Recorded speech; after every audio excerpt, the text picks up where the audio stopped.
निवडणुकीमध्ये आपण यश प्राप्त केलेलं आहात, आपण निवडून आलेले आहात, परंतु कुठेतरी भाजपचा हा मोठा विजय आहे असं वाटतंय का?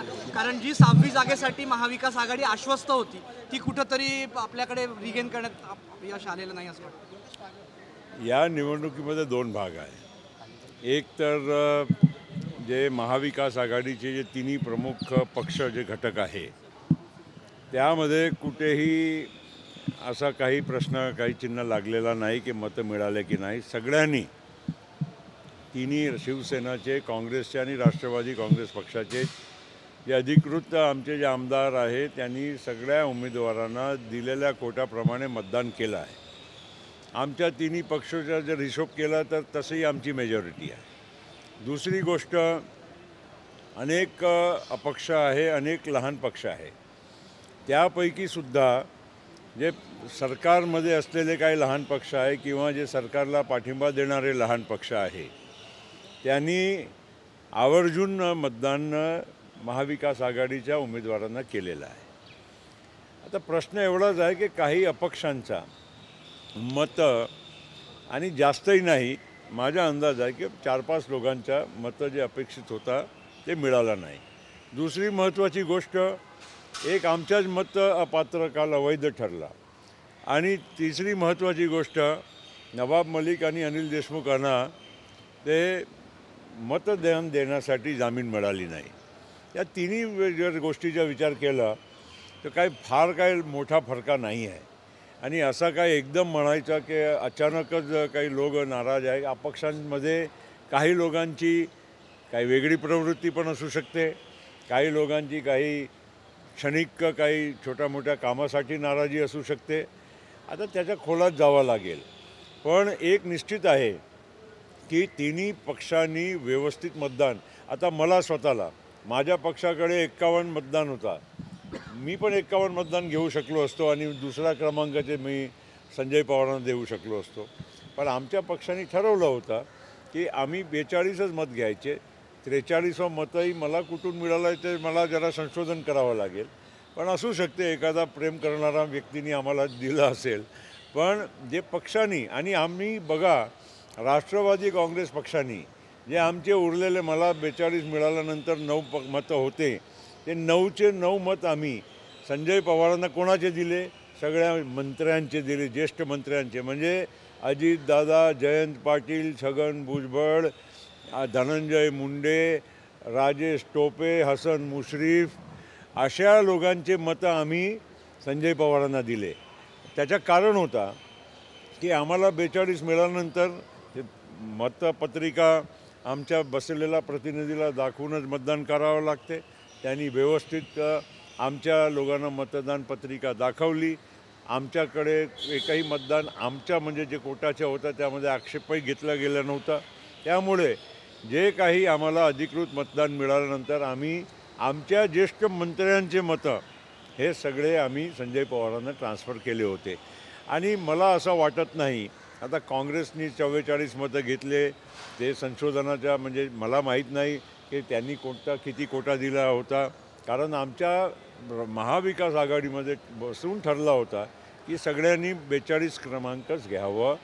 त्यामुळे संजय राऊतांनाही 42च मिळाले. त्यांच्या दुर्दैवानं जे कांदे जे नाशिक जिल्ह्याचे आमदार आहेत त्यांच्या एक मत अवैध ठरलं, नाहीतर त्यांनाही 42 मिळाले असते. पहिला एक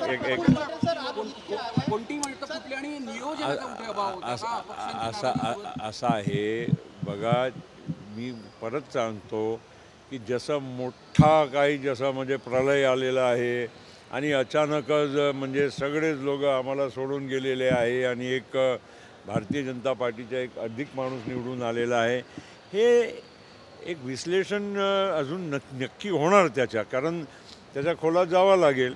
एकाएक तर म्हणजे आत्ता बघा ना, सकाळी 4 वाजेपर्यंतचं मतदान चालू होता, आपला मतगिन्नी चालू होती. आणि आता रात्री एवढा उशीर झाल्यानंतर सगळ्या म्हणजे बाबतीची तपशील होऊ शकली नाही.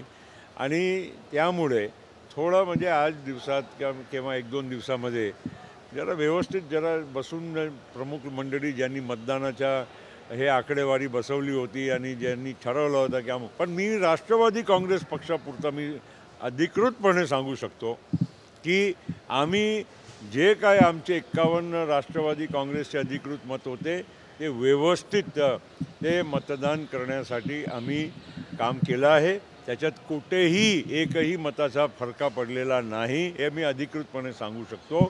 दुसरी महत्त्वाची गोष्ट की या निवडणुकीमध्ये माननीय अजितदादा पवार असो किंवा माननीय जयंत पाटील साहेब असो, या दोन्ही आमच्या जे पुढारी आहे महाराष्ट्राचा कारभार बघतात त्या लोकांनी आमचे मित्रपक्षही जे होते ते सगळ्यांशी म्हणजे काही लोकांची काही छोटी मोठी नाराजीसुद्धा होती ते दूर करण्यासाठी त्यांनी भरपूर प्रयत्न केले. MIMच्या लोकांशी बोलले, समाजवादी पार्टीच्या लोकांशी बोलले आणि इतरही जे काही दुसरे पक्ष आणि काही आमदार होते त्यांना भेटून आणि व्यवस्थित मुख्यमंत्री महोदय किंवा इतरांच्या बरोबर गाठ करून देणं आणि यांना मदत कशी होईल याच्यासाठी भरपूर प्रयत्न केले आहेत. आपण आता म्हणाले की 43 की भाजपच्या गुटातला एक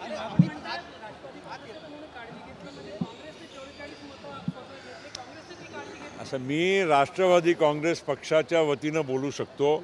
आता मी परत सांगतो की सकाळी 4 वाजतापर्यंत हे मतगिणतीची प्रक्रिया सुरू होती म्हणून हे काही एवढा तपशीलात आम्हाला जाता आलं नाही आहे. आणि आता बघा ना 4 वाजता संपलं आणि मी सकाळी आता तुमच्यासमोर नागपूरला उभा आहे तर थोडाफार अजून मलाही बोलायचं आहे. आमचेही लोक एकमेकांशी बोलतील. 1-2 दिवसात सगळं म्हणजे चित्र क्लिअर होईल.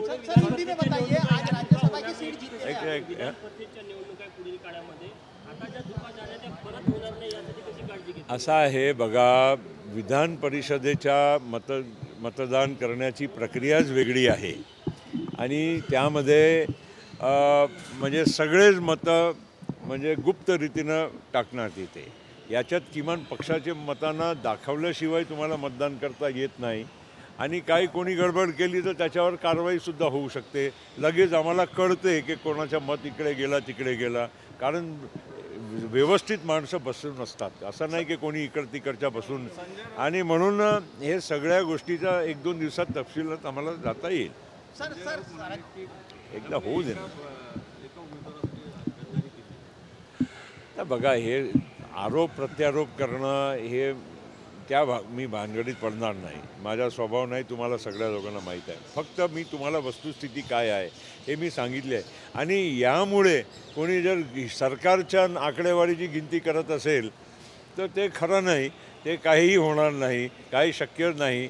हे अजिबात म्हणजे दिवसात तारे बघायचे असा म्हणजे प्रकार आहे. एकदम होऊ दे ना बाबा. बोला, चला. राष्ट्रवादीचा अभ्यास एकदम परफेक्ट राहिला. तुम्ही जसं सांगताय सगळे वोटिंग पण बरोबर झाले. कुठेतरी मित्रपक्षांनी सुद्धा थोडी काळजी घ्यायला हवी होती, कारण की शिवसेनेचे नेते अनेक आरोप प्रत्यारोप करत होते तेव्हा सुरुवातीपासून अपक्ष नाराज चालत होता. असं आहे की थोडाफार कामाच्या बद्दल काही आमदारांनी आपली काही म्हणजे काही छोटी मोठी नाराजी, असं नाही की प्रचंड काही नाराजी, पण छोटी मोठी नाराजी कोणी व्यक्त केली असेल पण ते स्वाभाविक आहे. आता असं आहे की एक महाविकास आघाडीमध्ये 3 पक्ष, बरेच मित्रपक्ष, काही आपले काय म्हणतात अपक्ष आमदार आहे. थोडा वेळ लागते अशा गोष्टीमध्ये. सगळ्या म्हणजे एक पक्षाची सरकारमध्येही काही नाराजीची सूर असते. तुम्हाला नागपूरमध्येही दिसत असेल ना. काय मला काही सांगायची गरज आहे का नागपूरमध्ये एका पक्षामध्ये काय चाललं आहे? पुढे सर, राज्यसभा के चुनाव जो है क्या कहोगे, किस तरह से क्रॉस वोटिंग भी हुई है? देखिए, राज्यसभा के चुनाव में पहली बात तो ये बहुत स्पष्ट है कि तीनों जो पार्टीज़ है, शिवसेना, कांग्रेस और NCP, इन तीनों पार्टी के जिसके मिला के मेजॉरिटी से बहुत ज़्यादा हैं, ये तीनों पार्टी के वोटर जो हमारे MLAs थे उन्होंने पार्टी ने जो दी हुई लाइन है उसके आधार पर वोटिंग किया है. उसमें से एक भी MLA का क्रॉस वोटिंग नहीं हुआ है. दूसरी महत्व की बात यह है कि एक हमारा MLA जो वोटर था उसका वोट डिस्क्वालीफाई हुआ. तीसरी बात, नवाब मलिक और अनिल देशमुख को वोट करने का अधिकार नहीं मिला. अगर आप ये इतना भी हिसाब कर लेंगे और जो लोगों ने इंडिपेंडेंट या छोटे पार्टी के लोगों ने वोट किया तो भी आपको अंदाज लगेगा कि एक 4-5 वोटों का ही फर्क कहीं इधर उधर हुआ है. अब ये 4-5 वोटों का फर्क क्योंकि इतने सारे 29 पार्टी, छोटी पार्टी और इंडिपेंडेंट मिलाकर आंकड़ा होता है, तो ये 29 में से कैसे, और सभी कोई हमारे को सपोर्ट करने वाले नहीं है। देखिए ये भी समझने की ज़रूरत है कि 29 के 29 कोई हमारे सपोर्टर नहीं है। उसमें से कुछ लोग बीजेपी के साथ भी है, कुछ लोग अपनी इंडिपेंडेंट आइडेंटिटी जैसे समाजवादी पार्टी है, MIM है, बहुजन विकास आघाड़ी है, ये 7 वोट तो यही हो गए कि जो अपनी खुद की आइडेंटिटी रखते हैं। तो ये सब लोगों ने क्या उनका पार्टी का व्यू रहा होगा, निश्चित वो मुझे लगता है कि 1-2 दिन में सारी बातें थोड़ा ज़्यादा असेसमेंट होगा, लेकिन कोई ये सोचे कि बहुत बड़ा फर्क पड़ गया है तो ऐसी बात नहीं। ये बीजेपी की बड़ी जीत है लगता है सर विधान परिषद के चुनाव में आगे विधान परिषद के भी चुनाव है, तो क्या क्रॉस वोटिंग होने की चांसेस वहाँ पे भी लग रहे हैं आपको? देखिए जहाँ तक कोई भी चुनाव आता है और ख़ास करके जहाँ पर वोटिंग जो गुप्त होता है तो उसमें ज़्यादा सावधानी बरतने की ज़रूरत होती है। और ये बात कोई, अब यहाँ के महाराष्ट्र के चुनाव का इतना विश्लेषण क्यों कर रहे हो? हरियाणा में कौन जीता और कोई राज्यों में क्या क्या हुआ है, ये सब बातें देखो। ये कोई पहला चुनाव ऐसा तो नहीं है कि कोई एकदम मतलब नई बात हो गई है कि जो कभी आज तक हमने देखी नहीं सुनी नहीं। तो ये सब चीज़ें, और ख़ास करके देखिए मैं फिर से दोहरा रहा हूँ कि 3 पार्टी के जो MLAs है उसका टोटल करके सरकार बहुत कंफर्टेबल बहुमत में है। इसके अलावा कुछ लोग तो जैसे 3 अपक्ष तो मंत्री हैं, इसके अलावा कुछ पार्टीज ऐसी है जैसे CPM है, बाकी के लोग हैं जो हमेशा पारंपरिक मदद करते आए हैं।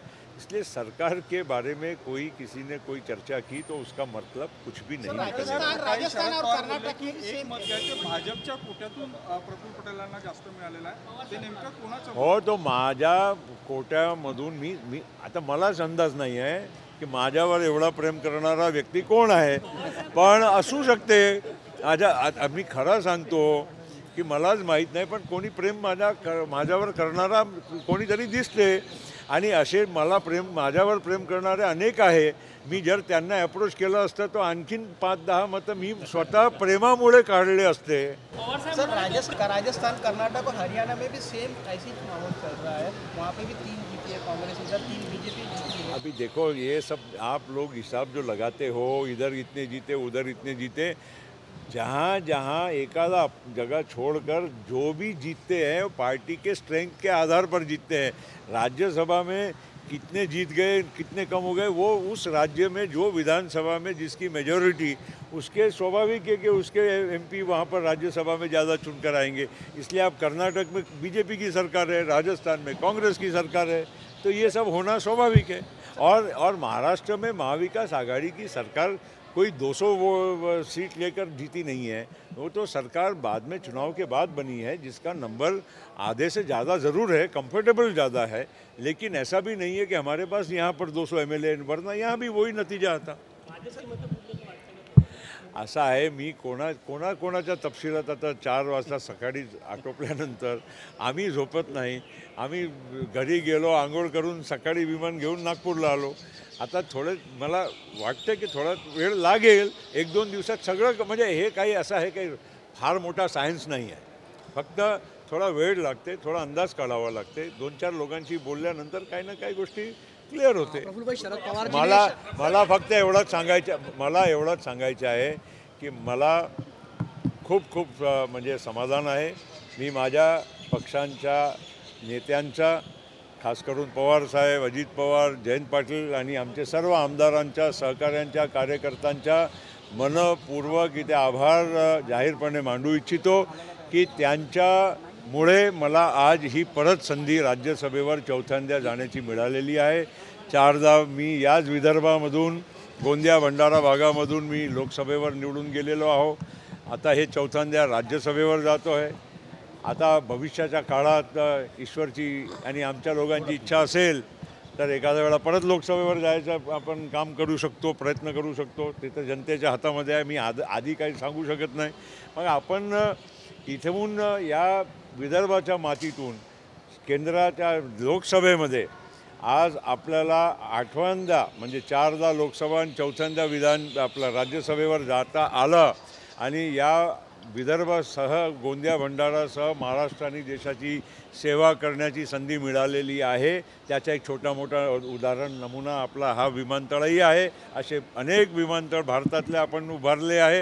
ही संधी या मातीतून आपल्याला तिथे संसदेमध्ये जाण्याची संधी मिळाल्यामुळे ही प्राप्त झाली आहे आणि 31 वर्ष पूर्ण करून 32वा वर्ष सुरू आहे आणि पुढची 6 वर्ष पक्की आहे. एक आखिरी सवाल शरद पवार मुंबई में कहा कि देवेंद्र फडणवीस सफल रहे निर्दलीय विधायकों को अपने पक्ष में लेने के लिए, तो क्या अभी मेरे को पवार साहब से भी मुलाकात नहीं हुई है, मैंने उनसे भी कोई बात नहीं की है. मैंने अभिनंदन भी उनका न लिया है, न मैंने उनको धन्यवाद दिया है. अभी मेरी बात होंगी तब मैं सब बातें करूँगा.